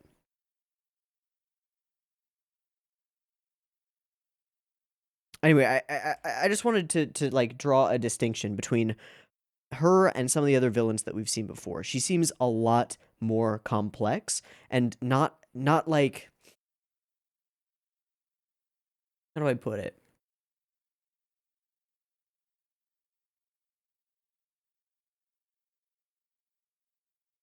As opposed to Dr. Ver, a relatively uncomplicated character who I thought maybe had deeper plans than he really did, but kind of didn't. His plans were really simple and very childish. Um, we have a character here, Carol, whose plans we very clearly do not know the full scope and purpose of, and we know that. We know that she's more complicated than we've been told so far. And that's interesting. It makes her a much more difficult villain for Hibiki because there seems to always be a chance that she can talk things out. And it seems like Carol has a genuine reason for doing things. I think the only thing that I'm disappointed in is after the line that Carol says when she says, like, if I tell you what my motivations are, will you stand aside? The answer is clearly going to be no, because Hibiki doesn't want the world to be destroyed, but she needs to understand where Carol is coming from if she is going to ever have a chance of talking it out with her. I think that's interesting. It is a much more interesting villain than we've had the last two times, I think. With Fine being sort of an out of the ether villain from another time, who herself believed that she was doing the right thing for the entirety of the Luluamal or for humanity, um, but was clearly doing it in a very destructive way. And then Dr. Vea, who just wanted to be a hero and happened to be kind of a fucking asshole, and a child, really. This is different. We have a child in physical form who is clearly mature and has been around for a long time, if we're to believe like the relative time difference between burning people at the stake and now. She's been around for a while. Probably some kind of anti-aging cream or something going on here. Magic anti-aging stuff. Or she has been transferring herself into various homunculus bodies. Seems quite possible.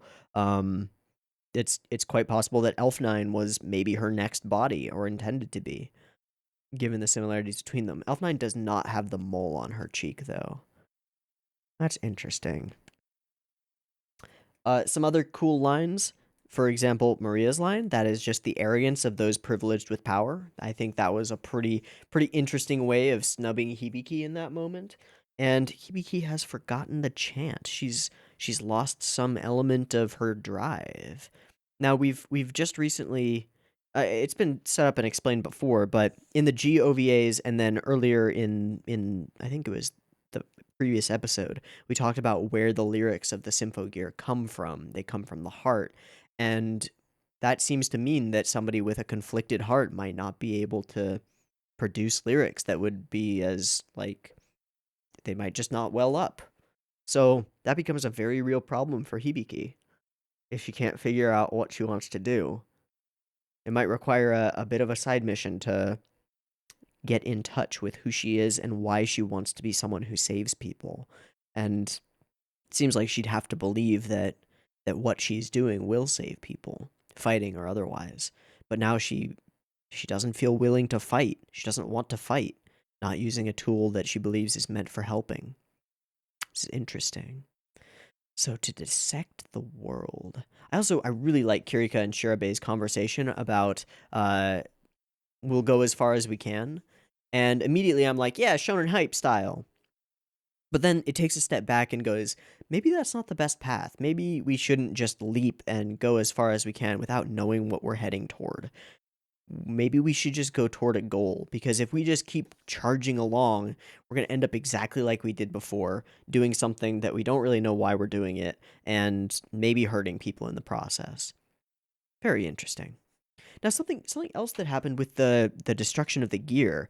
They said that like the core of the relic itself is not broken, but the containment thing is. So it seems like those gems that we're seeing in the transformation sequences are the actual like containment field, and what we see as the relics are themselves like a crystal vial, like a series of gems that sort of hold everything together and create the system that is the Symphogear, with just a small seed of the relic's power in the middle. It'll be interesting to see how we'll come up with a way to fix these. I don't know of anything that I can immediately think of that would make sense. It's not like we can go call up Dr. Vea. He probably doesn't know how to do that. But we did immediately show him amongst the girls, the potential Fine reboots, and with Sakurai. So maybe he knows a little bit more than we know that he knows. Does that make sense? I don't know. Hmm. And then I think there's one big ol' elephant in the room here that we probably have to talk about, and that is this motherfucking beef stroganoff song. Out of goddamn nowhere, we go from the tensest of tension, like Maria imploring Genjudo to get her transferred to Song after Tsubasa has just been defeated and left stripped of her gear, very literally, left stripped of her gear. Maria makes that choice. And then we just flash over to the fucking beef stroganoff, how to cook this song, with all of our side characters making motherfucking beef stroganoff while we cook. And then straight back to while cooking, this shit sucks.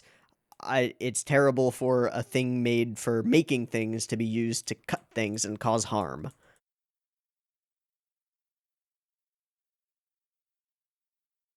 How did that happen? How who who made that happen? I kind of want to shake their hand. It was weird, it breaks up the flow, and maybe in a good way. Maybe that's a good thing. But god, that was weird. Ridiculous. And ultra memeable. I mean, I have seen people say like beef stroganoff in reference to Symphogear, and I have had no idea where that came from. I thought maybe like a character comes out and is like, "We're having beef stroganoff for dinner." And it was just like a moment that has been memed to hell. No, it's a fucking insert song sung by a group of voice actor cast members. What? What? What? What? That's pretty weird. Okay, so we find out that Elf9 is a Ken doll. We flash over to Carol and Mika, who, as horrifyingly scary as she looks, and probably is, given that they call her our strongest fighter, is also kind of ridiculously fucking cute, and I did not expect to feel the way that I feel about that. Was very turned off by her initial design, but seeing it in motion, being this sort of like slumpy ragdoll, really cute. I don't know. It's even with all the claws and the spiky teeth and the horribleness, it's really cute. Okay, thanks, Symphogear. And then Elf9 is just sexless, ageless, bloodless, apparently. That's weird. That's pretty weird. And then we run into Blue Girl, and she drops some alkanoids. All right, let's find that line, because that's a good line. Yeah, there's Avant-Garde, and then there's this. I've only have one Symphogear user to fight them. Are you running away? No. Ever since I synced, it really troubles me to use a power meant for helping people to fight against them instead. And the response is, that is the arrogance of those privileged with power. To think that you might not have to fight? To hope for it? Maybe. Maybe. What's the solution for Hibiki? I don't know. I think this is an interesting bit of turmoil that we're putting her in. It's still her core deal is helping people, and her core conflict so far has been hurting people in order to help people. It's interesting. It's interesting. How will we overcome it? I don't know.